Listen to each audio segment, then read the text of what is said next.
We would like to inform you that we are holding our Sunday worship service 8 a.m. here at Dainedos in Dang, Cavite, together with our online worship service that you can watch in our Facebook page. Hi! We're encouraging each and every one of you to follow all our social media accounts. Like us on Facebook where you can watch all our online services. Follow us on Instagram where you can see all our pictures that was taken here in our church. And subscribe to our YouTube channel where you can also watch our online services. Follow God, become fishers of men, and follow us on social media accounts also. To all the youths out there, you are welcome to join our youth fellowship every Sunday, 2 p.m. at JFBC building.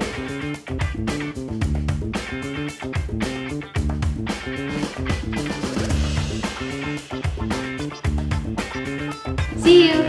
And don't forget to watch the CV Daily live streaming 5 p.m. from Monday to Saturday and 10 a.m. Sunday, together with our SCV pastor and Pastor Wilbert Bishop. Hi! We encourage every family to gather and pray every day at any time, and you can send your individual or family picture on our GC JFBC family group with the note "Done Praying" or "Done Family Altar." We declare that family altar will be established and will be continued even after COVID-19 crisis ends. Hashtag bawat tahanan ay simbahan.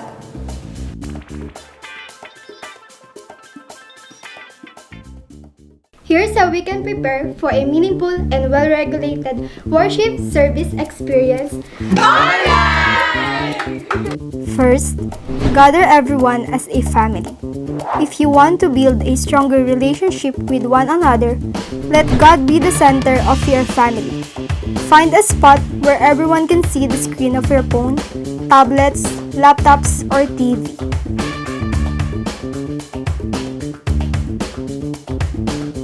Second, prepare yourselves physically to watch, listen, and take notes. Make yourself ready for the Word of God that our beloved pastor will give. Avoid any distraction, including food.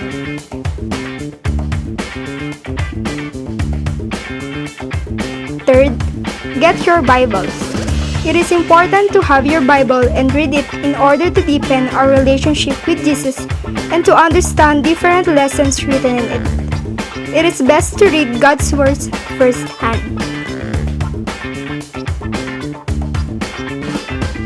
Lastly, set your hearts and minds to worship and wear your usual Sunday service clothes. Let us give our best when it comes in worshiping our Father. Feel free to sing along and agree in prayer. Hashtag bawat tahanan ay simbahan!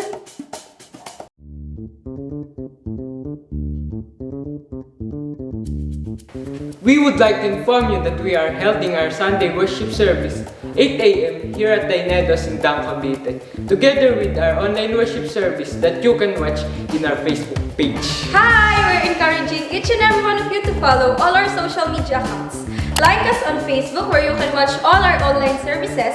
Follow us on Instagram where you can see all our pictures that was taken here in our church. And subscribe to our YouTube channel where you can also watch our online services. Follow God, become fishers of men, and follow us on social media accounts also. To all the youths out there, you are welcome to join our youth fellowship every Sunday, 2 p.m. at JFBC building.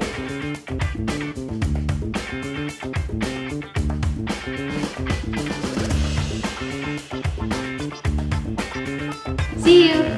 And don't forget to watch the CV Daily live streaming 5 p.m. from Monday to Saturday and 10 a.m. Sunday, together with our SCV pastor and Pastor Wilbert Bishop. Hi! We encourage every family to gather and pray every day at any time, and you can send your individual or family picture on our GC JFBC family group with the note "Done Praying" or "Done Family Altar." We declare that family altar will be established and will be continued even after COVID-19 crisis ends. Hashtag bawat tahanan ay simbahan.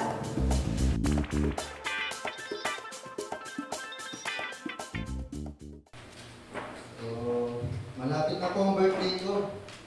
Sabihin mo sa iyong sarili, baka naman. Baka naman batiin mo sa birthday. Ilang ano. Muli, magandang umaga po sa ating lahat. Good morning. Salamat sa Lord. Salamat din sa ating pastor, no? At binigyan niya ulit ako ng Lord ng platform or privilege na makapagsalita muli sa inyong lahat, no? So kung medyo nababataan kayo sa itsura ko, yan talaga, bata lang talaga ako. Tignan. Yun. Dun sa last na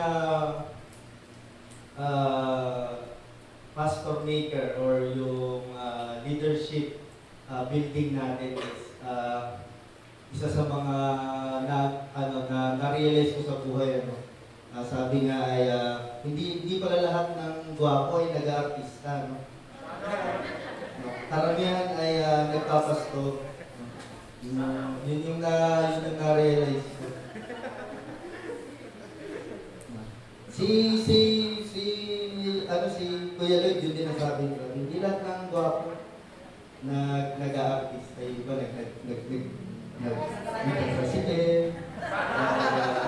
Yan, si Torandi. Yun yung kasi iba't iba ang pagkakatawag sa atin ng Lord. Kung saan man niya tayo tinawag ay yakapin natin yun. Let's hingin lagi natin yung power and grace ng Lord para tayo kung saan man niya tayo tinawag. At sa panahon ngayon, habang ako ay tumatanda habang ako ay nag-grow sa relationship kay Lord, doon ko na-realize, ito talaga yung pagkakatawag sa akin ng Lord, ito talaga yung leading sa akin ng Lord ngayong mga panahon na yun. Amen? So, sige po, tayo, para tayo makarami. So, ayan, magandang umaga din po pala kay Pastor at kay Pastora. Ngayong umagang ito, kung kayo ay nakakapanood ngayon, magandang umaga. Lahat din sa mga nag-online ngayon, magandang umaga sa inyong lahat. So, sabi nga ng mga kabataan, like, share, comment, and subscribe. Kung mag-comment po kayo, type nyo lang, type amen, or kung ano man yung nire-reveal sa inyo ng Lord. Masaya-masaya po kami kapag nagko-comment po kayo or nagre-react sa ating online worship service. At sana po ay ma-share nyo rin, no, ang ating online worship service ngayon. Kasi yun nga, hindi natin alam yung mga tao na pwedeng makarinig ng salita ng Diyos. Baka yung message niya yun, ito yung kailangan niya. No? So ikaw pala yung naging example or naging tool para maging makarinig siya ng salita ng Panginoon, no? At ma-realize niya na kailangan niyang lumago sa relasyon ng Panginoon. At yun ay walang iba kundi sa pamamagitan. Sabihin mo sa sarili mo, sa pamamagitan. No? Kaya yung dami ng tao ngayon ay sana ganoon din yung kadami na nag-share, no? Or nagre-react doon sa ating online worship service. Amen? So, yun nga, muli, good morning po, Pastor and Pastora. Sana po ay nasa mabuting kalalagayan kayo. Sila po kasi ay nasa 10-day vision po sa Cebu. Halos buong Cebu ay ginagalugad nila. At ano pong ginagawa nila doon, hindi po para mamili ng dried mango at danggit, pero baka po makapag-uwi kayo. Pero para po makapagbahagi ng salita ng Panginoon, mga salita ng Panginoon na pwede magpabago ng ating bansa. Amen. Katulad ng shinare ni Pastor Nos for the past 2 to 3 weeks yata yun yung tinuturo nila sa lahat ng pastor. Nang sa ganon, ma-realize ng mga pastor, yung tribe of Judah no? Yung mga leaders ng church na tayo na we are hoping na makapagluklok tayo sa 2022 election ng righteous leader. Amen? No? Na hindi lang tayo nakakapakinig nun kung ano man yung reveal sa inyo ng Lord doon sa mga tinuro ni Pastor Nos, at kung may mga kaibigan kayo, katropa, i-share niyo na alam niyong boboto this year 2022, it's time to share yung ganung word na ma-realize nila na kailangan makapagluklok ng righteous leader.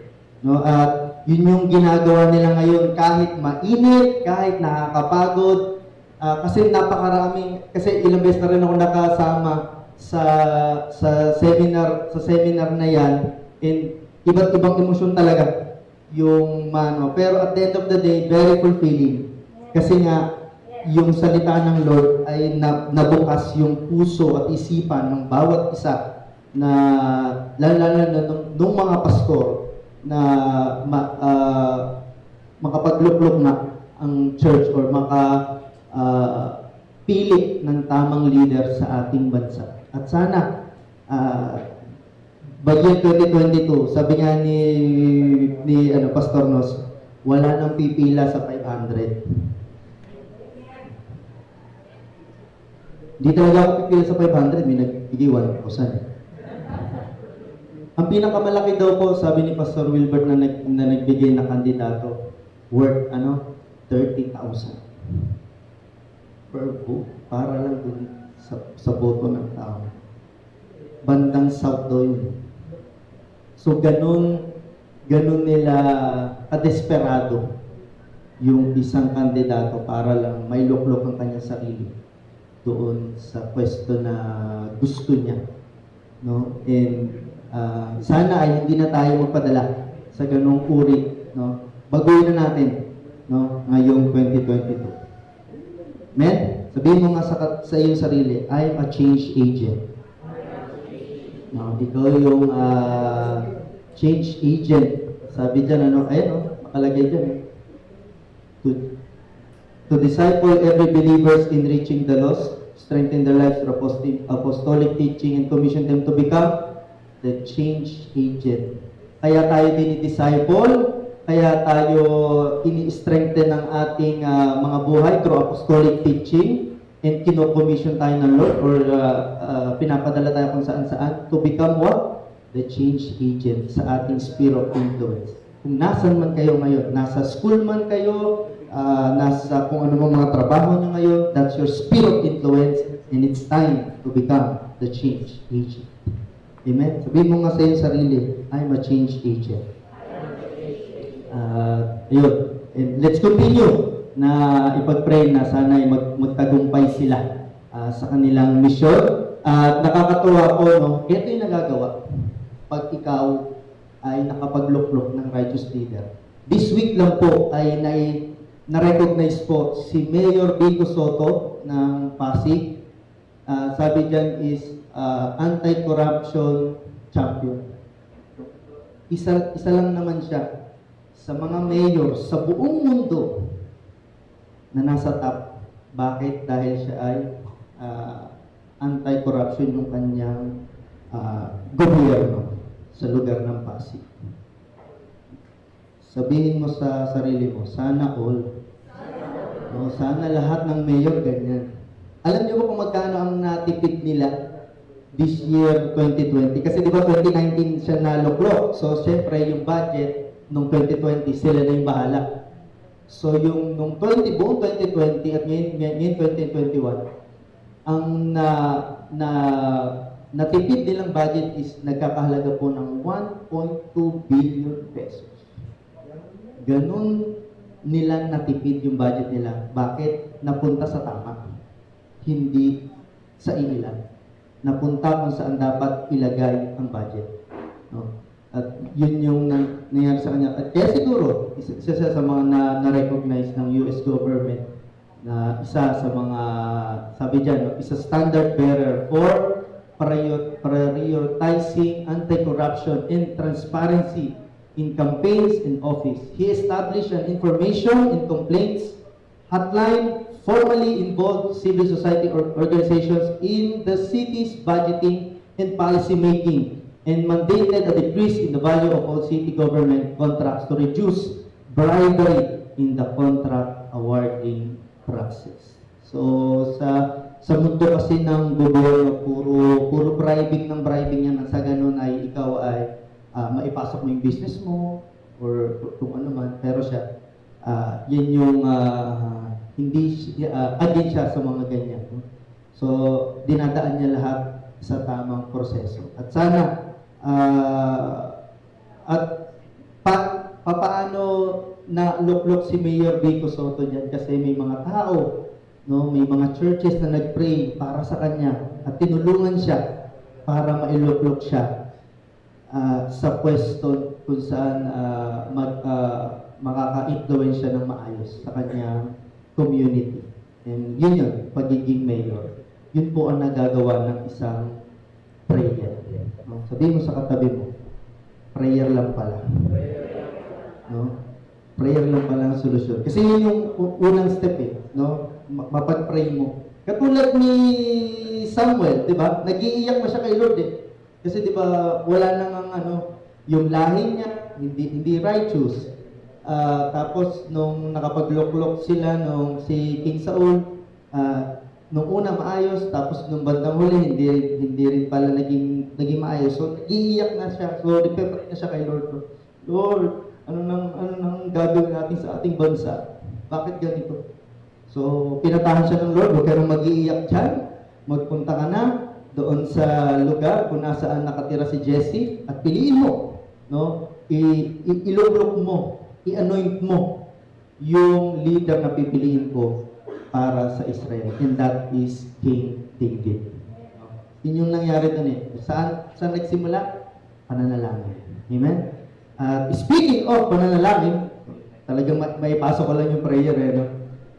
Yung prayer po ang ating kasing pag-uusapan ngayon. Kasi dapat po ang prayer is one of the trademarks dapat ng isang church. Amen? Di ba sabi ni Jesus, my house shall be called a house of prayer. So dapat trademark na talaga ng church ang pananalangin, no? Dapat pag sinabing church, dapat laging masasabi mo na ang church na ito ay mapapanalanginin na simbahan. So, sample, pag nakita niyo yung logo ng Jollibee, anong unang yung naiisip? Diba? Yung chicken sad, no? So, pagka unang narinig nyo, pag nakita nyo yung logo ni Jollibee, masaya kayo kasi alam nyo makakain kayo ng chicken, no? Pag nakakita kayo ng logo ng Nike, anong unang nasa isip nyo? Sapatos, hindi naman pagkain yan or ano naman. Kasi alam mo kung saan sila magaling. Alam mo kung ano yung bibigay nila, kung saan sila kilala, no? At yung Nike ay sa sapatos. Ayan, pag nakakita kayo ng ganyang logo, anong naiisip nyo? Diba? Kape, no? Si SB, no? Yun yung mga etong tatlong to, alam na natin basta makita na natin yung logo, alam na natin kung ano yung kanya, kung saan siya magaling, kung ano ang kanyang tinatawag na trademark, kung saan siya kilala. Pag nakita niyo yung logo ng Jesus the Faith Builder Church, anong naiisip niyo?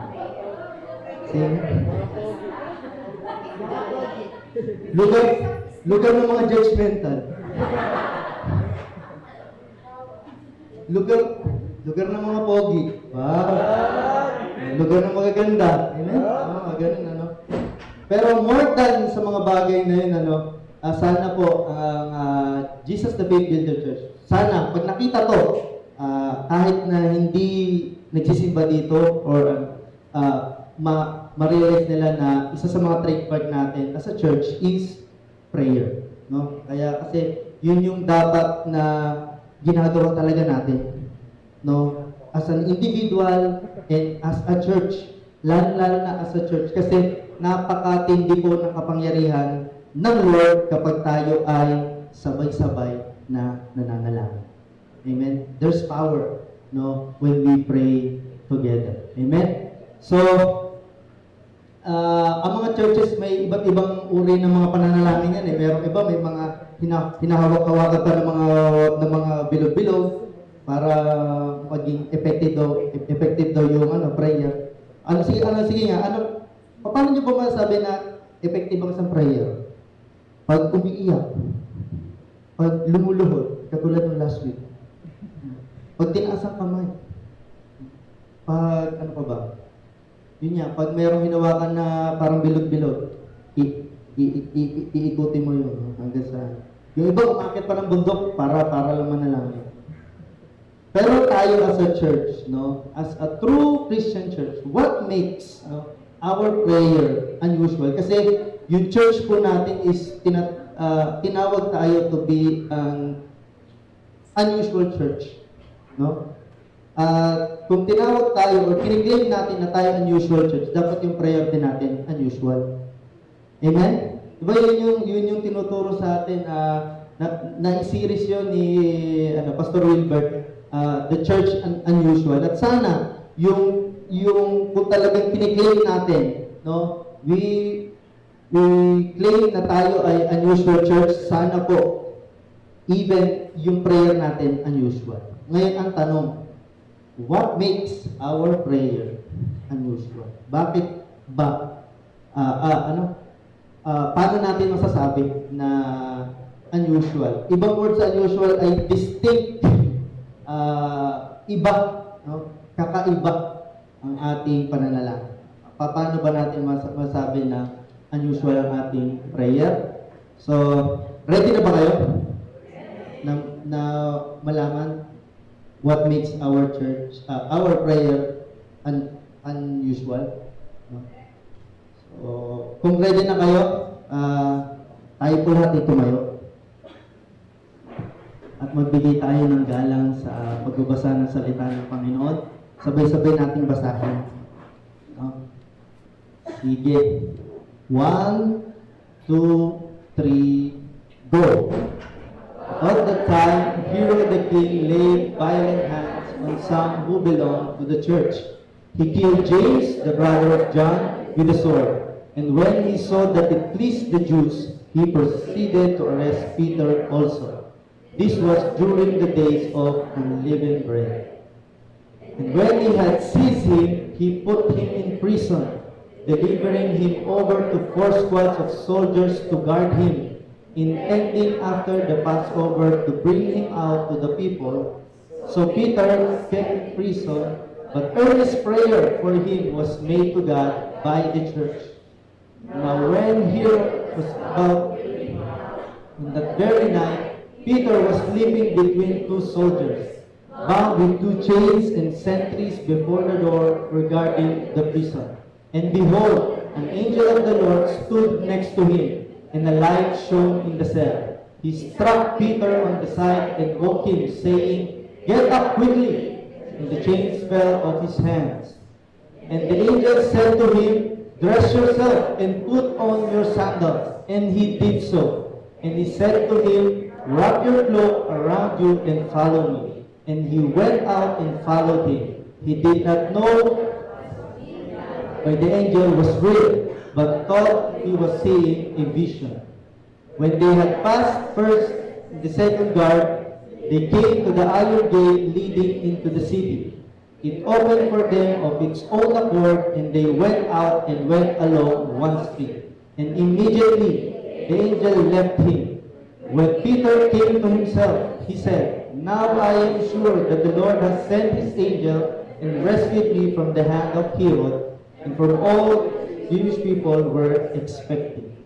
When he realized this, he went to the house of Mary, the mother of John, whose other name was Mark, where many were gathered together and were praying. And when he knocked at the door of the gateway, a servant girl named Rhoda came to answer. Recognizing Peter's voice, in her joy, she did not open the gate but ran and reported that Peter was standing at the gate. They said to her, "You are out of your mind." But she kept insisting that it was so, and they kept saying, "It is his angel." But Peter continued knocking, and when they opened, they saw him and were amazed. But motioning to them with his hand to be silent, he described to them how the Lord had brought him out of the prison. And he said, then he departed and went to another place. Now when they came,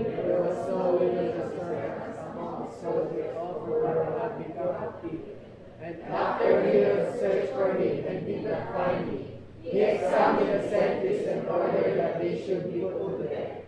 Then he went down from Judea to Caesarea and spent time there. Now he was standing with the people of Tyre and they came to him on one accord. On one hand was saying, "Justice, but being servant, they asked for this, because they can't depend on the on an appointed day, he put on his royal robes, took his seat upon the throne, and delivered acclamation to them. And the people were shouting in the voice of God and not of men. Immediately an angel of the Lord struck him down, because he did not give God the glory, and he was eaten by worms and bread his last. But the word of God increased and multiplied. Tayo manalangin. Maraming salamat o Diyos muli sa umagang ito na pinagkaloob niyo sa amin. Nawa Panginoon ang mga salita mo na aming pag-aaralan, pagbubulay-bulayan, Panginoon. Ito Panginoon ang manguna sa bawat isa. Reveal to us your fresh word, Panginoon. As tinatanggap namin ito, Panginoon, tanim ito sa aming mga puso at isipan at mag-grow ito ng maayos, Panginoon. And God, magamit namin ang mga salita mo sa aming pang-araw-araw na buhay. Maraming salamat po, Diyos. In Jesus' name we pray. Amen. Sige po, maaari na po tayo umupo. So, maraming salamat sa pagkabasa ng salita ng ating Panginoon. So, bigyan ko lang po kayo ng konting background ng ating text.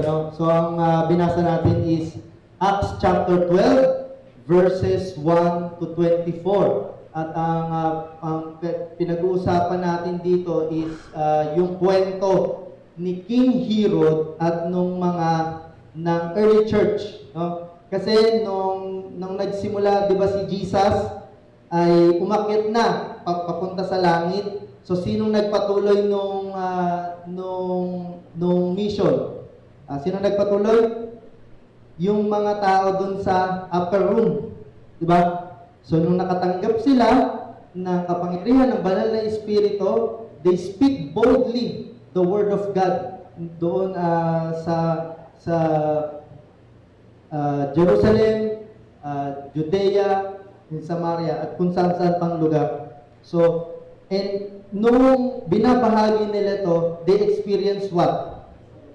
They experience opposition, they experience oppression, they experience yung mga kumbaga pinapatay sila kasi nga ayaw ng mga hari nung araw na yon na maibahagi ang salita ng Diyos, no? Kaya napakatindi ng pinagdadaanan ng early church noon sa pagbabahagi ng salita ng Diyos. Sino ditong may pinagdaanan nung naibahagi niya salita ng Diyos?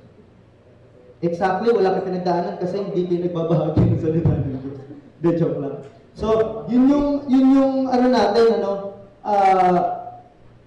marami tayong matutunan sa kanila dito sa early church kasi grabe yung kanilang puso, no, yung kanilang dedication, yung passion nila pagdating sa pagbabahagi ng salita, even to the point kahit napatayin na sila, no. Yung mga naghahari noon, yung mga Romans, at yun yan, yung pag-usapan natin, si King Herod, talagang grabe yung pinapagawa sa kanila. Sabi dito, and every time they were persecuted, no, pag sila pine-persecute ni King Herod ng mga leaders or ng mga hari ng kanilang lugar, ay ang laging response nila ay prayer. At yung prayer nila hindi prayer na yung sana mamatay na si King Herod, sana ay ganito, ganyan. Hindi. Sa halip na masama yung kanilang ibinabato doon sa ang binabato, ang pinagpe-pray pa nila yan, blessing upon blessing doon sa mga nanguupo sa kanila, sa lahat ng naninira sa kanila, sa lahat ng mga, sa panahon ngayon, lahat ng mga basher nila. No? So, tayo kaya, pag may pinagdadaanan tayong challenges, opposition, paano tayo nagre-respond? As an individual or as a church? Or as an individual na lang? Paano kayo nagre-respond pag nakakaranas kayo ng challenges and opposition sa inyong buhay? Mostly kasi, lalo-lalo na ang mundo, no? Pag may challenges or opposition, anong unang pinupuntahan? Facebook, My Day, IG Stories. Di ba? Doon kayo makakakita talagang binubulalas ang kanyang buong buhay or kaya binubulalas yung kasiraan ng ibang tao. Para lang mailabas niya yung kanyang nararamdaman sa buhay. No? Di ba? Parang mga ganito di ba? Minsan, yung merong magpo-post kasi nga may pinagdadaanan or may kaaway siya, bigla magpo-post. Ang buhay nga naman, yung mga ganun, ang buhay nga naman ng isang tao. Halimbawa, nasa isang trabaho ka at maraming naninira sa iyo or meron kang kaaway or halimbawa nga sa trabaho. Ganun yung mga natin, di ba? Ang buhay nga naman. Ang daming sipsip sa loob ng opisina. Sino kaya itong tao? So, maraming magko-comment kayo. At hindi na natin makokontrol yung mga magko-comment. Pwedeng positive, pwedeng negative. And worse, pag yung negative comment pa yung kinuha mo.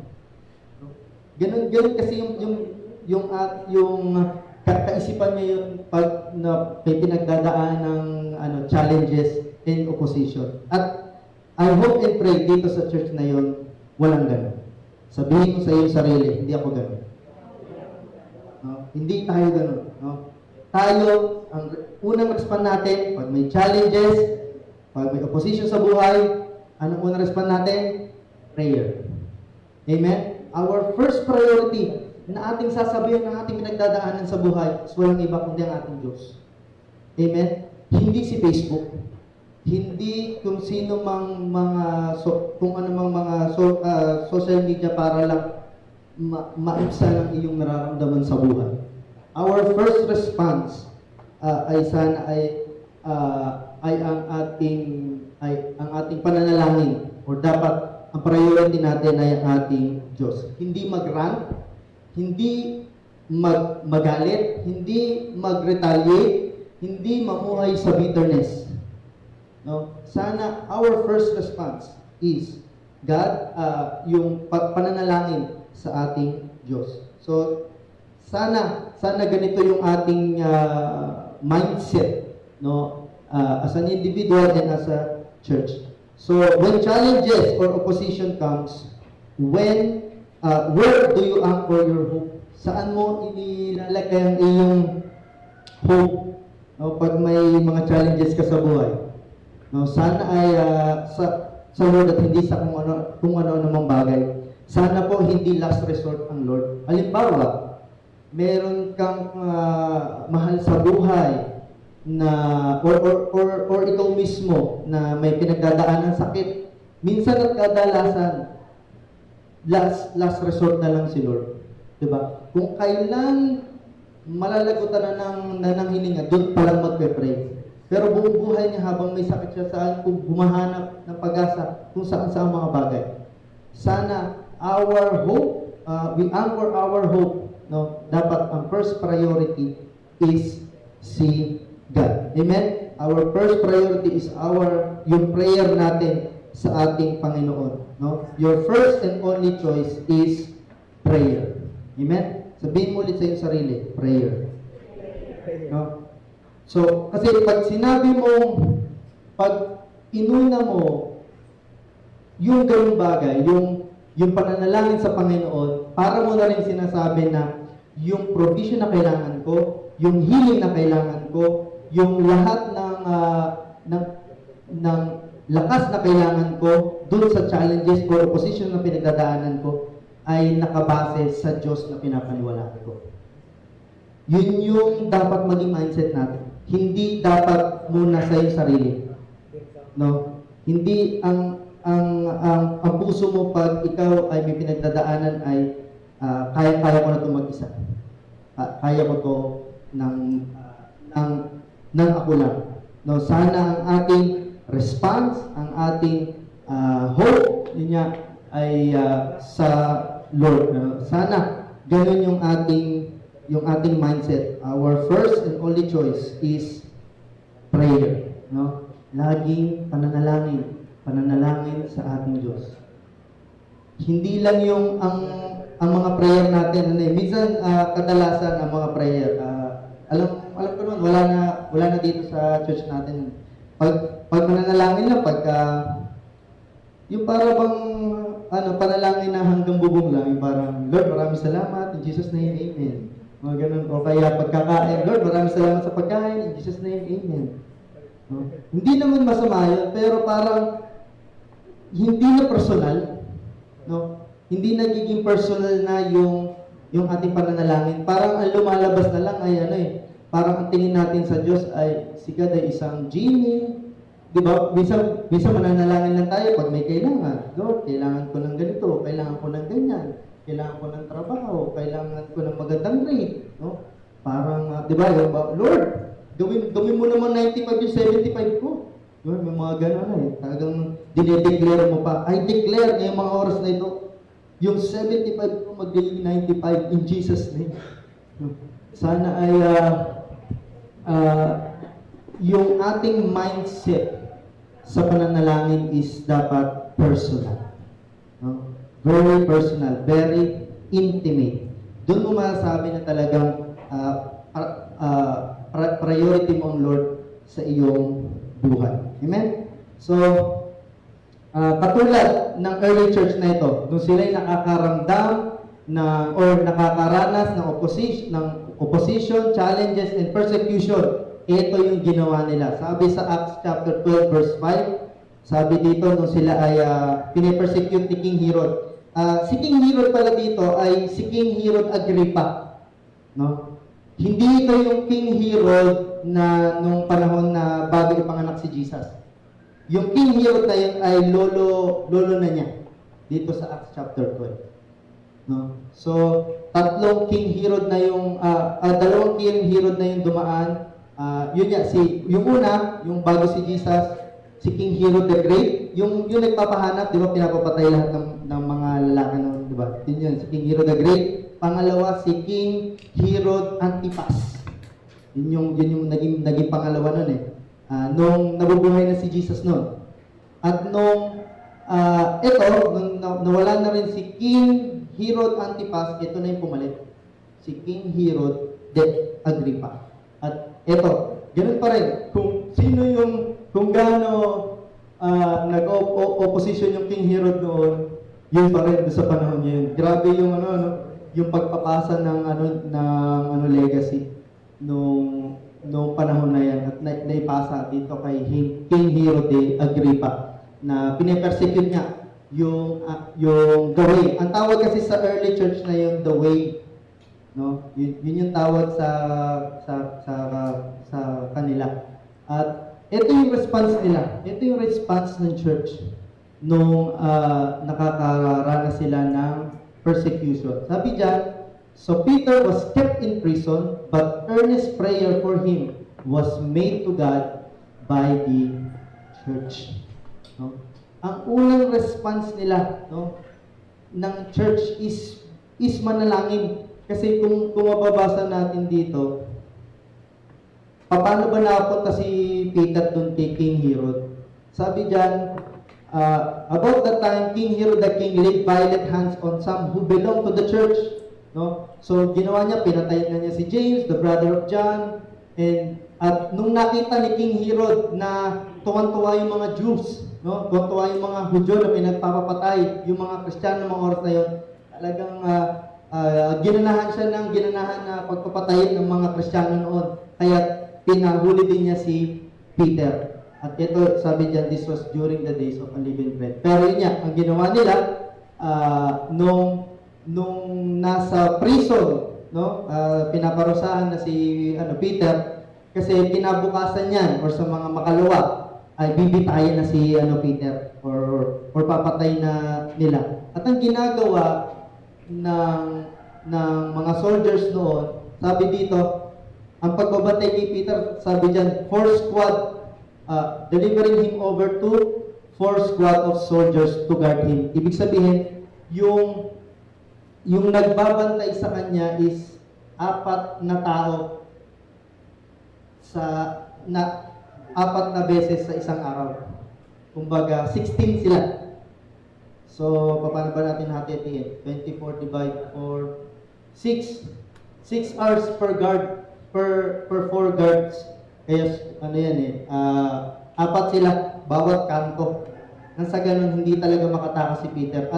At hindi lang yun, naka-chain pa si Peter doon sa loob ng kulungan. Bakit ganun na lang tindi yung pagbabantay sa kanya? Kasi pag nakawala si Peter, kung ano yung parusa na matatanggap ni Peter, sila'y makakatanggap kapag nakawala si Peter. So ganun na lang sila katindi sa pagbabantay. Pero nakita natin nabasa natin kung paano yung kapangyarihan ng Diyos ay kumilos sa buhay ni Peter sa pamamagitan ng, sabi diyan, sa pananalangin ng church. Sabi diyan, but earnest prayer for him was made to God by the church. So number 1, what makes our prayer unusual? Prayer puts us in a position to seek God's agenda. Amen? So yun po yung mindset pagka tayo ay mananalangin.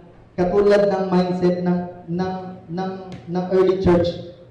Ang inuna nila, hindi ang kanilang sarili, hindi nila pinag-pray kung na maging matagumpay sila sa kanilang buhay, but ang pinag-pray nila is kung ano yung gustong mangyari ng Lord ng mga oras na yun. Sana ganun din tayo manalangin. More than dun sa mga sarili nating pangangailangan. Sana ang lagi pananalangin natin is, Lord, ano ba yung agenda mo? Ano ba yung gusto mong mangyari sa buhay ko? What's your will to my life? What's your plan to my life? At ito ang susundin ko. So, yun po, isa sa mga masasabi natin na what makes our prayer unusual. So, sabi nga sa nung tinuturuan ni Jesus ang mga disciple ng pananalangin, doon sa Matthew chapter 6, verse 9 to 15, sabi ni Jesus doon na pray like this, Our Father in heaven, ano sunod doon? Hallowed be your name, your kingdom come, your will be done on earth as it is in heaven. Unang sentence pa lang, God's agenda na. Yun yung gustong ituro ni Jesus ng mga oras na yun. Na dapat ang inuuna mo pag ikay mananalangin is God's agenda. Not your family agenda, not your agenda, not kung sino pang ibang mga tao, but only God's agenda. So sabi pa dito, give us this day our daily bread and forgive us our debts as we also have forgiven our debtors. So, pag sinabing give us this day our daily bread, kung kayo'y bagong Kristiyano, ang unang intindi pa lang doon talaga is yung mga pangangailangan mo sa buhay. No? Di ba ganun naman? Lord, give us this day our daily bread. No? Pero, as you grow in your life bilang isang Kristiyano, yung give us this day our daily bread, medyo iba na ang dating sa inyo. Kasi yung bread na hinihingi mo na hindi na yung mga provision or mga material things. Ang daily bread na hinihingi mo na doon ay salita ng Diyos. Di ba? Yun yung dapat maging natin. Ibig sabihin, as you grow, doon mo masabi yung give us this day ay daily bread, hindi na para sa'yo. But God's agenda pa rin. Yung buong Matthew chapter 6, yung buong prayer na yun, it's all about God's agenda. Hindi sarili mo agenda. Di ba? Sabi pa doon, forgive us our debts. No? Ibig sabihin, yung dapat yung character mo ay magiging yung character ng Diyos, yung nagpapatawad. Ibig sabihin, God's agenda pa rin yung pinag-uusapan doon hanggang sa buong itinuro niya. Sabi pa doon, lead us not into temptation, but deliver us from evil. No? Ibig sabihin, Lord, dalhin mo ko sa presensya mo at wag doon sa kahit anumang temptation or kung anumang mga gawin ng kaaway. Ibig sabihin, dalhin mo ako sa agenda mo. No? Hindi sa kung anumang temptation dito sa mundo. At hanggang sa verse 15, it's all about God's agenda. That's how you pray. That's how we pray. Doon masabi na unusual ang prayer mo because we put ourselves in a position to seek God's agenda. Amen? No? Hindi yung sarili mo, hindi kung ano man ng mga bagay, but it's God's agenda. Doon ko rin na-realize yung Matthew 6:33. Diba yung chapter 6, una, paano manalangin. Tapos, as nagtuturo si Jesus doon, yung mga, pinag-usapan natin yung mga anxiety sa buhay. No? Yung mga, kasi natataranta na sila kung anong kakainin sa mga susunod na araw. No? Pero, doon sa Matthew 6:33, doon sinabi ni Jesus, ano sabi niya doon? Seek first the kingdom of God and His righteousness, and all of these things shall be added unto you as well. So sinasabi ng Lord, more than our daily needs in life, no, more than the material things na kinakailangan natin sa buhay, ang unahin mo, sabi doon, seek first His agenda, my kingdom, my righteousness. Ay sana maging righteousness din natin. At sana yun ang mangyari every time we pray, no, as an individual or as a church. Again, seek God's agenda, no, more than our own agenda. Katulad nito, bago dumating tayo dun sa persecution sa Acts chapter 12, ito na rin yung mga yung panalangin nila dun sa Acts chapter 4 ng mga early Christians. And now, Lord, look upon their threats and grant to your servants to continue to speak your word with all boldness while you stretch out your hand to heal, and signs and wonders are performed through the name of your holy servant Jesus. So, ibig sabihin, kapag sila nagpe-prayer meeting, hindi sila nagpe-prayer meeting para mamatay yung lahat ng nananakit sa kanila, lahat ng kung anuman. Ang pinagpe-pray nila ay sana patuloy nating maibahagi ang salita ng Diyos with all boldness, to speak your word with all boldness. Hindi sila nag-rant, hindi sila nag-retaliate, hindi sila nagtanim ng sama ng loob. Kasi ang inuna nila yung agenda ng Lord. Anong agenda ng Lord? Maibahagi ang salita niya sa lahat ng tao. Amen? Pray not just for the sake of prayer will be granted, but also pray for the sake of His agenda to be advanced. No? Kasi minsan ganito tayo manalangin eh. Although hindi naman masama, pero minsan nag-i-stay na lang din yung ating panalangin. Halimbawa, Lord, this year 2021 gusto ko magkaroon ng breakthrough sa buhay. Sa kung saan man yan, business man yan, trabaho man yan, sa pag-aaral man yan, or healing, this year 2021, or kung ano man.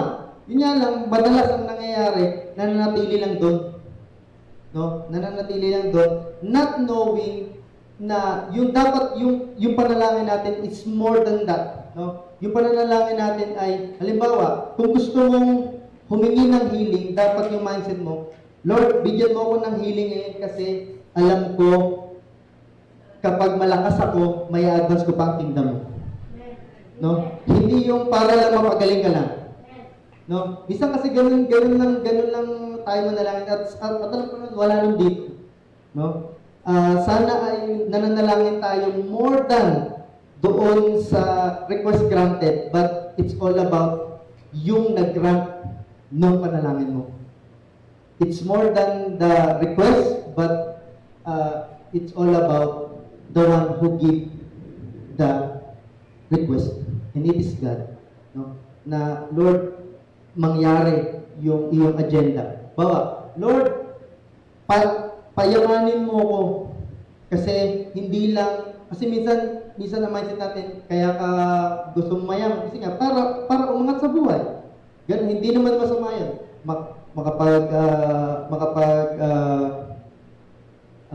Tayo ng maayos na pamilya, hindi naman masama yan. Pero sana hindi lang manatili doon. Kung nananalangin ka na maging matagumpay financially, hindi yung manatili lamang doon, but to advance God's kingdom.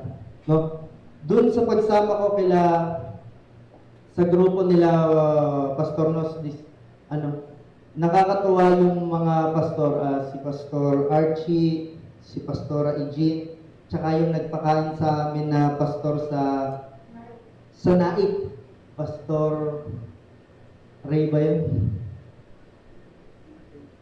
Same yung mindset nila kung bakit sila nagtayo ng business. Anong mindset nila kung bakit sila nagtayo ng business? Hindi para magpayaman. To advance God's kingdom. Amen. Kaya nila inisip yung ganung business ay para i-advance ang kingdom ng Lord, no? Hindi para lang sa kanilang sarili. At ganun naging faithful ang Lord sa kanila. Dahil genuine ang puso nila sa pagtatayo ng business, dahil nga gusto nila i-advance yung kingdom. And guess what? Grabe yung blessing na ibinigay ng Lord sa kanilang mga businesses. Yung isang pastor na nagpakain sa amin doon, may-ari na yata ng mga 2 o 3 hardware yata sa Naik, sa Palanggi, at kung saan pang part ng So, hindi lang basta hardware na, talagang hardware na nakikita nyo na talagang malalaki yung supply. Talagang, kumbaga, kaya magpatayo ng mga ng bahay. No? Ganon katindi at iba't ibang business pa niya. At magtatayo pa nga daw siya ng resort, no? Sa may Palanggi daw yun. 11 hectares daw yun. Ganon katindi yung i-bless sa kanya ng Lord. Why? Because his mindset when he prays, no, na siya ay pagyamanin, no, financially, is to advance God's kingdom, is to seek God's agenda. Amen? Sana ganun ang ating pananalangin, to seek God's agenda. Ngayon ang tanong, ano ba talagang agenda ng Lord? Ang agenda talaga ng Lord ay walang iba kundi lahat tayo ay maligtas. Lahat ng mga kaluluwa ay maligtas. Mabalik yung buhay sa orihinal na pagkakagawa. No? Yung kung paano ginawa ng Lord yung tao, yung si Eva at si Adan, kung paano sila ginawa ng Lord, yun yung main agenda talaga ng Lord. At walang ibang gagamitin doon kundi tayo. Sabihin mo sa sarili mo, ako yun. No? Tayo ang magtutuloy ng agenda ng Lord dito sa lupa. Amen? Kaya, grabe, ito yung ginawa nila. At sana ay, ganito din dapat ang ating mindset pagka tayo ay nananalangin. Or pag nakakaranas ng challenges at na kung ano pang mga bagay, sana unahin natin yung agenda ng Lord. Hindi mag-rant, hindi mag-retaliate, at kung ano-ano pa. No? Sana seek God's agenda. So, continue sa ating kwento doon sa Acts chapter 12. So, nangyari, to cut the story short, si Peter, dahil nanalangin yung church, dininig ng Lord yung kanilang pananalangin. At ang ginawa ng Lord ay nagpadala siya ng angel. Diba na sabi doon sa ating binasa kanina? Nagpadala siya ng anghel, at ang ginawa ng anghel ay inalis yung chains sa kanyang kamay, sa kanyang paa.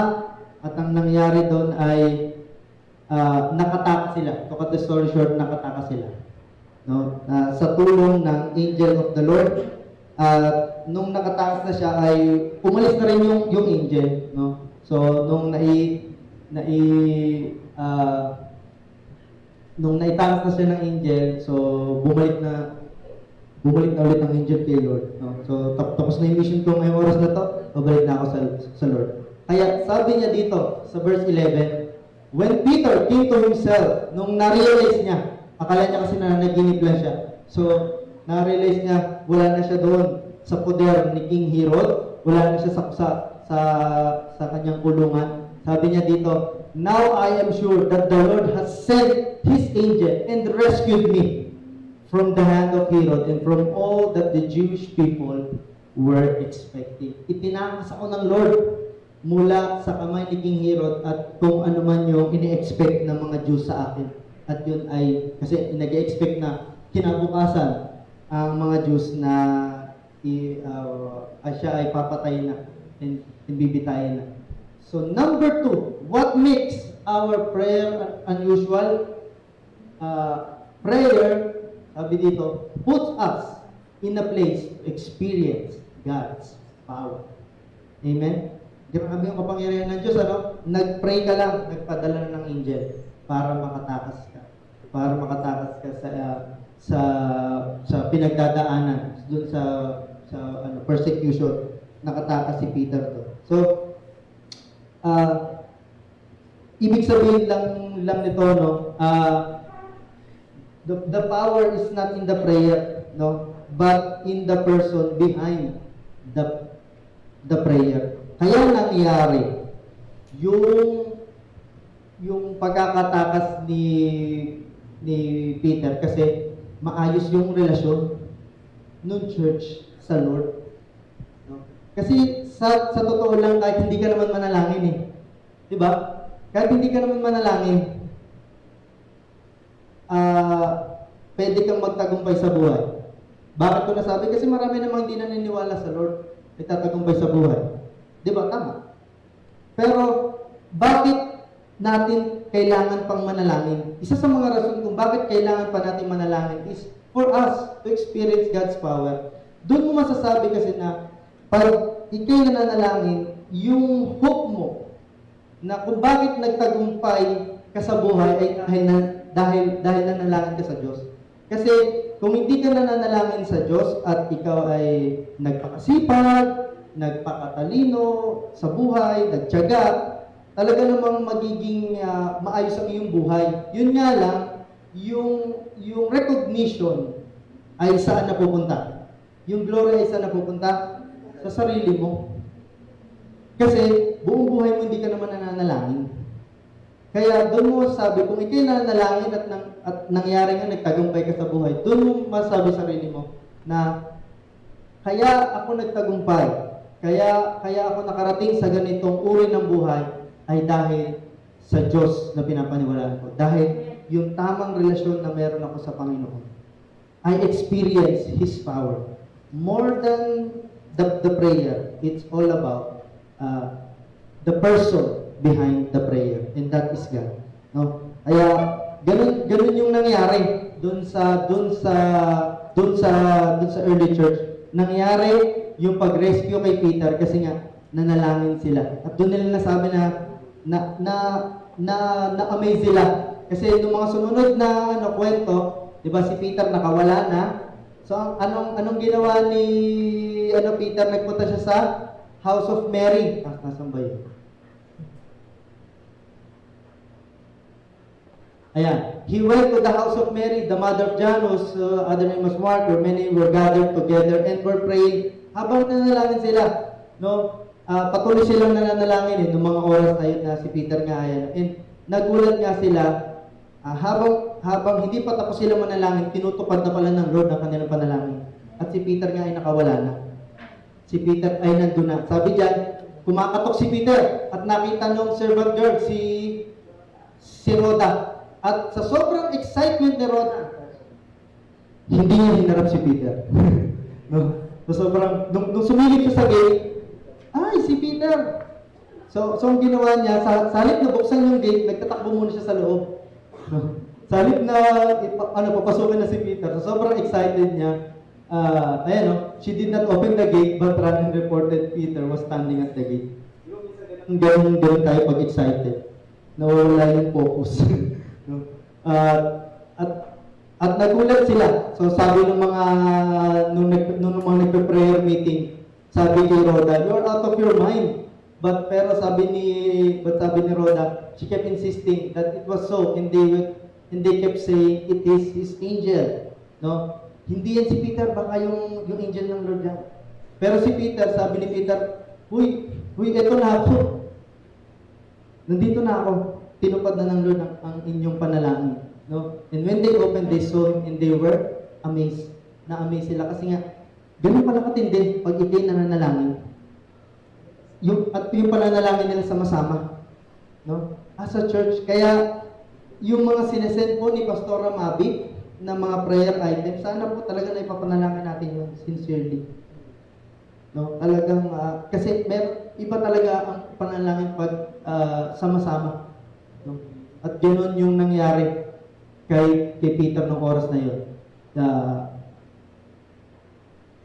It puts us in a place to experience God's power. Ganun katindi ang pananalangin natin sa Lord. At kung mananalangin din lang tayo, no? Pray with wisdom. No? Kung mananalangin tayo, pray with wisdom. Kasi kung, halimbawa, may mga minsan may magsasend sa'yo ng prayer request, brother, sister, paki-pray naman ako, sana manalo ako sa sabong next week. O kaya sana tumama yung aking mga tinaya sa na number sa loto next week na ang bolahan. So ipag-pray mo ko. So kapag ganung bagay, hindi na pinag-iisipan yun, hindi talaga diringgin ng Lord yun. Dahil hindi against sa will ng Lord yung mga ganong uri ng prayer. So you pray with wisdom. Halimbawa, Lord, bigyan mo ako ng signs and wonders kung hihiwalayin ko na yung kabit ko. Minsan ganun pa, talagang humingi pa ng signs and wonders. Kapag mga ganung bagay, sabihin mo sa sarili mo, hindi na pinag-iisipan. Sino dito may mga asawa? Pakitas niya ang kamay ng mga may asawa. Ba't parang hindi kayo proud may asawa kayo? Or hindi, yung may asawa na lang. Diba? So, kung kayo ay may, sana naman wala kayong kabit. Pero kung kayo may kabit, no? At alam ko namang wala. Yung mga ganung bagay, yung mga ganung prayer, sabihin mo sa sarili mo, hindi na pinag-iisipan. Kung may kabit ka, hiwalayin mo na. No? Kasi against talaga si Lord sa mga ganung bagay. No? Kasi sa mga mag-asawa, the time when you say, I do to each other, is also the time when you say, I don't to everyone or anyone else. Diba? Ganun dapat yung mindset natin. Kapag tayo nananalangin, iwasan yung mga ganung bagay. No, prayer with wisdom. Sana ay maging tama ang ating kaisipan na sa ganun, ma-experience talaga natin fully yung God's power. Sabi dito, though we cannot see what the Lord's hand is doing, still we can trust His heart. And His heart is for you. He will never leave you. He will never forsake you. No? Gustong maranasan ng Lord. Gusto ng Lord maranasan mo yung kanyang kapangyarihan sa buhay mo. Ang kailangan lang niya, manalangin ka. Manalangin tayo sa Kanya. Amen? So, tuloy sa kwento. So, si King Herod noon, sikat na siya. Talagang siya talagang naiyayabang na niya kanyang sarili, nagtatagumpay siya sa kanyang mga pinagkagawa.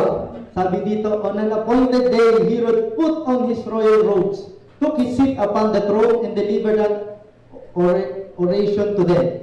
And the people were shouting, the voice of a God and not of a man. Ganun na yung tingin ng mga tao, ng mga Jews, no? At ng iba't iba pang tao kay King Herod. Parang ang tingin nila kay King Herod ng oras na yun, hindi na bilang tao, parang Diyos ka na. Grabe yung nangyayari sa'yo. At dahil hindi natuwa ang Lord kasi yabang na yabang siya sa kanyang sarili, yung glory ay sa kanya. Sabi dito sa verse 23, immediately an angel of the Lord struck him down because he did not give God the glory, and he was eaten by worms and bred his lust. He was eaten by worms and bred his lust. Ito yung naging kamatayan niya. Sabi sa ilang mga Bible scholars, yung naging kamatayan niya yan, nagkasakit siya sa kanyang tiyan at may medyo pasintabi sa kumakain, ano. May mga namuong mga bula-bulat mga worms sa kanya at yun yung nagpapatay sa kanya. Sumabog yung kanyang sabi pa nga doon, sumabog yung tiyan. At yun yung nangyari. Anong ibig sabihin nito pag tayo'y nananalangin? No? Prayer puts us in a path to live for God's glory. Yung nangyari kay King Herod noong mga oras na to, ibig sabihin, yung pananalangin mo ay effective basta ikaw ay manatili, no, in a path to live for God's glory, no? Hindi para kung ikay mananalangin hindi para makaganti or makapaganda, kasi nga nakakaranas sila ng persecution and challenges. Pero ang ginagawa ng early church noon, hindi sila nagiganti nga. Hindi sila pinagpe-pray na mamatay si King Herod. At ang ginawa ng Lord, no, si Lord na rin ang gumawa ng paraan para mawala yung challenges and persecution nila sa buhay. Si Lord na mismo ang pumatay kay King Herod ng mga oras na to. Ibig sabihin, no, yung mga challenges niyo sa buhay, oppositions, kung may mga basher man kayo, may mga naninira sa inyo, sabihin niyo sa inyong sarili, si Lord na bahala. No? Si Lord na bahala doon. Kung sino mang naninira sa inyo dahil ikaw ay nagpapakaayos sa buhay, kung ayaw nilang umangat ka sa buhay, si Lord na bahala doon. Huwag mo na silang gantihan, huwag mo na silang kung ano man yung mga gusto mong masasamang gawin para sa kanila. Si Lord na ang bahala doon. Like sa ginawa ng Lord kay King Herod. No? Ang kailangan lang ng Lord, no, kapag ikaw ay nagpe-pray, you put yourself, yung nare-remind mo sa sarili mo, you put yourself in a path, no, to live for God's glory. O nga pala, hindi nga pala ako nabubuhay para patunayan lang ang sarili ko para sa kanila, kundi gusto kong patunayan kung gaano katindi ang kapangyarihan ng Diyos sa buhay ko. No? I live for God's glory, not for para lang mapatunayan yung ating sarili sa lahat ng naninira sa atin, sa mga challenges natin sa buhay. No? I live for God's glory. We live for God's glory. So, ito yung nangyari because ito yung patunay that they live for God's glory. Sabi sa last verse ng Acts chapter 12, but the word of God increased and multiplied. Dahil sa pananalangin mo, no? Hindi ka lang dahil namuhay sila in God's agenda, in God's power, experience nila yung God's power, at higit sa lahat, no? They live for God's glory. Paano sila namuhay for God's glory? The word of God increased and multiplied. Patuloy pa rin silang nagbabahagi ng salita ng Diyos. At yung sabi dyan, it's increasing and multiplying. From sa grupo nila Peter na 12, tapos sa upper room na for about 500 yata yun. Tapos nung doon sa Acts chapter 2 ba yun, yung 3,000, naging 5,000 na. At hindi natin alam kung ilan na ang naging Kristiyano ng mga oras na ito. Hindi na mabilang. Ganon katindi kung tayo ay magiging maayos lamang sa ating pananalangin, mga kapatid. So, kailangan gawin po tayo pag mananalangin sa Panginoon. Amen? So, what makes our prayer unusual? Prayer puts us in a path to live for God's glory. So again, let's continue to live for God's glory. So, hindi lang sila nananalangin sa Diyos, no? They not just pray for God, but they also live for God. Hindi lang sila nananalangin kasi ang Lord ay nagtutupad ng mga panalangin, pero sila ay nabubuhay para sa Diyos. Hindi para sa sarili, hindi para sa pamilya, hindi nabubuhay ako dito. Kaya ako nananalangin ay para ma-realize ko na kaya ako nabubuhay dito ay para sa relasyon ko sa Diyos. I live for Him, I live for God's glory. So Kuya Jopaw, napakaganda ng tatlong bagay na yun. So, ano ba yung mga practical things na pwede namin gawin para to make our prayer unusual? So, what are the things? So, mabilis lamang to. Number 1, pray earnestly. So, sabi dito sa chapter, base pa rin dun sa ating main text. So, Peter was kept in prison, but what? Earnest prayer for him was made to God by the church. So, pag sinabing pray earnestly, you pray with seriousness and desperation.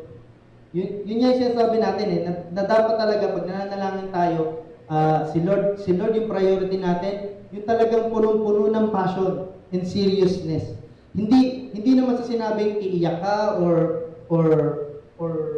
luluhod ka or itataas ang kamay mo or pupunta ka pa ng mundo. Pero it's all about your heart kapag ikaw ay nananalangin. Diba?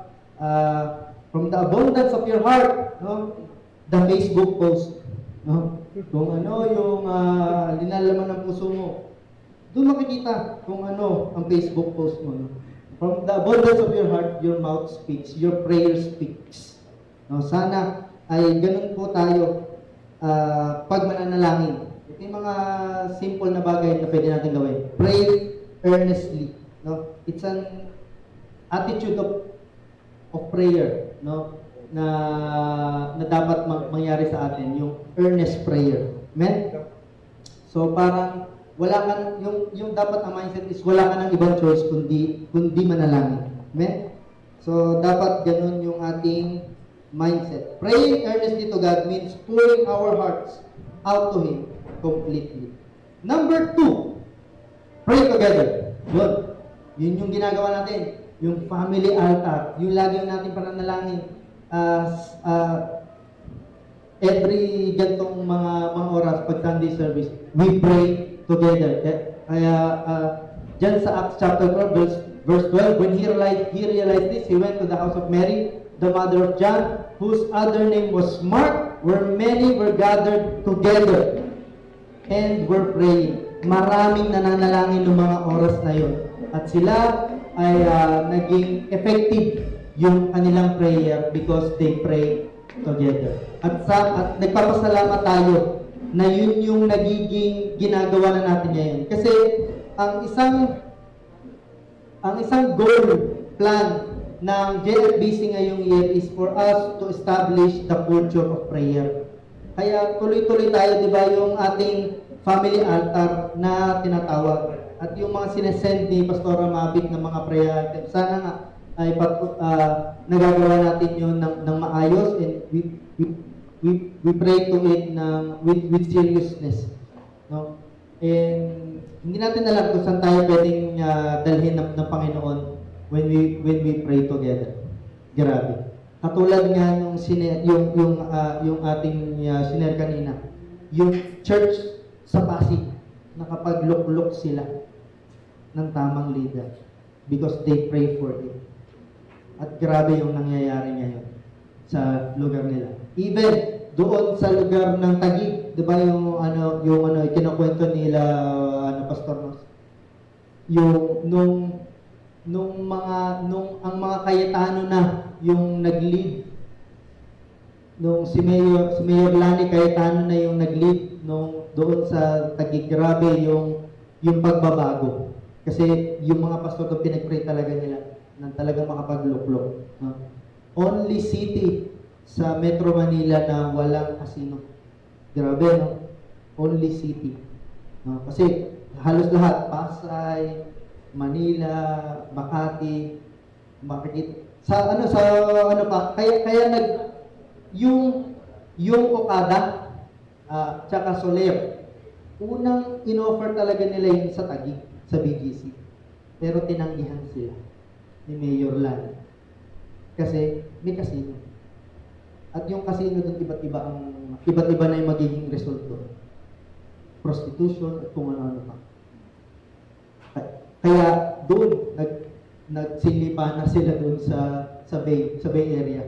No? Nandun na lang sila lahat lahat sila sa Pasay. Naglipa na doon. And grabe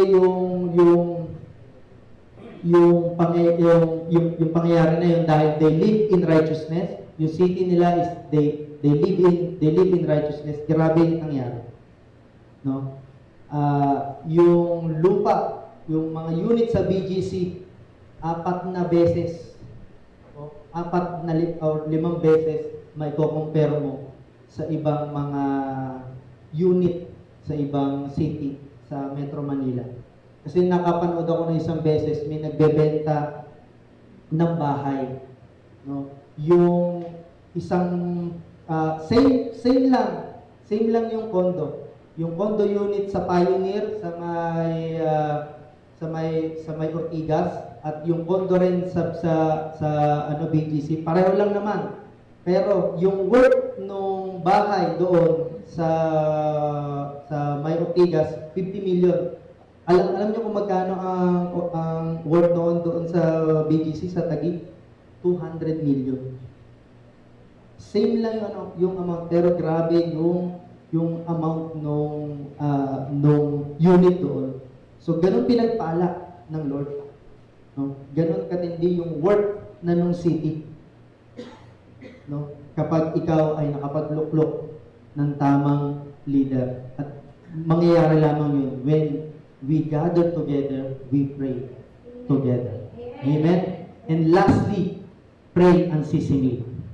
When he realized this, he went to the house of Mary, the mother of John, whose other name was Mark, where many were gathered together and were praying. Yun yung nangyari, no? Patuloy lang sila nananalangin, no? Sana ganun tayo. Huwag tayong tumigil sa pananalangin until mangyari, no? O sabihin na natin, hindi tayo makapagluklok ng tamang leader next year or yung mga panalangin nyo sa buhay na hindi man mangyari ngayong taon. Pero ang gusto ng Lord, you pray unceasingly. Di ba? Turo din ni Paul, di ba? Sabi niya, pray without ceasing. Ibig sabihin, tuloy-tuloy dapat ang ating pananalangin. Huwag kang sumuko. Kung alam mo naman na will talaga yun ng Lord, plano talaga yun ng Lord sa'yo, huwag mong bitawan. Amen? You pray for it unceasingly. Amen? Katulad ng ginawa nila, they were continuously praying until, yun nga, makawala na si Peter sa harap, sa pagkakahawak sa kanila ni King Herod. Amen? So, conclusion. So, ganito lang po yun. No? Ang pag tayo nananalangin, yun nga, you pray, una, for God's agenda. Pangalawa, for God's power. And pangatlo, for His glory. Yun yung doon ka dadalhin ng Lord kapag ikaw ay nananalangin. He puts you, una, in a position to seek God's agenda. Puts you in a place to experience God's power and puts you in a path to live for His glory. Yun yung mangyayari sa atin. Doon mo masasabi na unusual ang iyong prayer. No? Hindi dahil sa lumuluhod ka, hindi dahil sa umiiyak ka, but it's all about your heart. It's all Kaya nangyayari sa iyo yun because yung tamang relasyon mo sa Panginoon. Amen? Let's stand up. Tayo manalangin. Ang gusto lang din ng Lord na sa atin sa panahon ngayon, no? Have a healthy relationship with Him. No? Have a good and healthy relationship with God sa pamamagitan ng panalangin. Kasi doon mo masasabi pag healthy ang relationship, pag healthy ang communication, no? At yung communication, it's two-way. Hindi yan one way. So ikaw, yung relasyon mo sa Lord is yung way mo is through prayer, at si Lord ay yung way naman niya is through His word, through the word of God, through the Bible. Doon nangungusap sa iyo ng Lord. At ang gusto ng Lord ngayon sa atin, ngayong mga oras na ito is mamuhay tayo, no, ng may tamang relasyon sa Kanya, no? Yung healthy yung relationship natin sa Kanya sa pamamagitan ng pananalangin at pagbabasa ng Kanyang mga salita. Amen? At yun yung gusto ng Lord para sa iyo. For you to experience His ultimate power. Amen? Trust His agenda. Minsan, may mga kanya-kanya tayong agenda, may mga kanya-kanya tayong plano. But trust His agenda first. Ako ganoon din ako. Meron din akong mga agenda sa buhay, but I trust His agenda. I trust His plans for me. No? And doon mo may experience. If you trust His agenda, you experience His power. At pag na-experience mo na yung Kanyang kapangyarihan, doon mo rin ma-realize na I live for Him. I live for His glory. Not for my own glory, not for our family's glory, but for His glory. Let's pray. Maraming salamat, O Diyos, sa mga oras na ito, sa mga salita mo na aming natanggap. What makes our prayer unusual, Lord? It's all about our heart sa aming pananalangin. It's all about our seriousness. It's all about our attitude towards prayer. It's all about yung aming relasyon sa inyo. At as we grow, Panginoon, in our own pace, sa journey ng relasyon namin sa inyo, Panginoon, samahan niyo lagi kami, Panginoon. Gabayan niyo po lagi kami, O Diyos, sa pamamagitan ng inyong banal na Espiritu at ng inyong mga salita. Lagi niyo po kami ingatan sa lahat ng aming gagawin. Lagi niyo po kami bigyan ng wisdom sa lahat ng aming mga gagawin desisyon sa buhay. Lagi niyo kami ibigay yung nararapat na kalakasan sa lahat ng aming mga gagawin, Panginoon. And we trust you, God, fully, Lord. And makakaasa ka, Panginoon, na we will live for you from this day on. No, we will live for you. We will live for your glory alone. In Jesus' mighty name we pray. Amen and amen. Amen. Maraming salamat.